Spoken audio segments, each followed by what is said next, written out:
స్వామి మరి శ్రీరాముడు అంటే కారణ జన్ముడు అంటారు. మరి అతని యొక్క జన్మ రహస్యం ఏమిటి?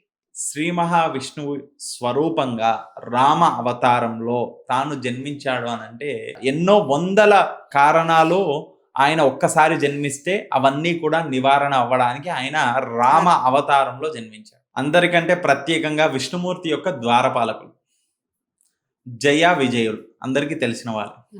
ఒకరోజు జయ విజయులు శ్రీ మహావిష్ణువు తాను లోపల ఉన్నటువంటి సమయంలో వారిద్దరూ కూడా ద్వారపాలకులుగా అక్కడ వేచి ఉన్నారు. అప్పుడు సనకాది ఋషులు సనకాది ఋషులు నలుగురమ్మ వారు స్వామివారి దర్శనార్థం పంపించమని వాళ్ళు అడుగుతారు. ఒక్కసారి కాదమ్మా 3 సార్లు అడుగుతారు. 3 సార్లు కూడా ఆ జయ విజయులు అనేవారు పంపించారు. అయితే ఆ సనకాది ఋషులకు కోపం వచ్చేసి వారు నీళ్లు తీసుకొని శాపం ఇచ్చేస్తారు. ఏమని? ఎప్పుడైతే దేవుడి దగ్గరికి వెళ్ళేటందుకు ప్రయత్నిస్తే మీరు భక్తులను వద్దని అంటారో అప్పుడు మీకు అది దోషం అని చెప్పేసి వారికి శాపం ఇస్తారు. ఆ శాపం ఇవ్వడం వలన వారు శాపగ్రస్తులు కాగానే శ్రీ మహావిష్ణువే బయటికి వస్తారు.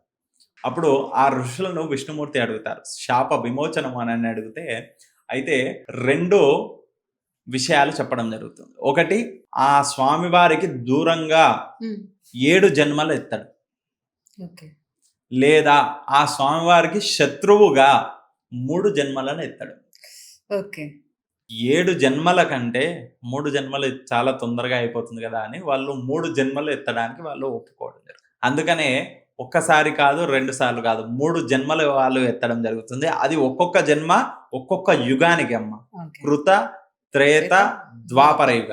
త్రేతాయుగంలో వచ్చేసి రావణ కుంభకర్ణులుగా వారిద్దరు జయ విజయులు జన్మిస్తే వారిని శాప విమోచనం చేయడానికి తాను రాముడిగా భూలోకంలో తాను అవతరించి వారికి శాప విమోచనం చేయడం జరుగుతుంది.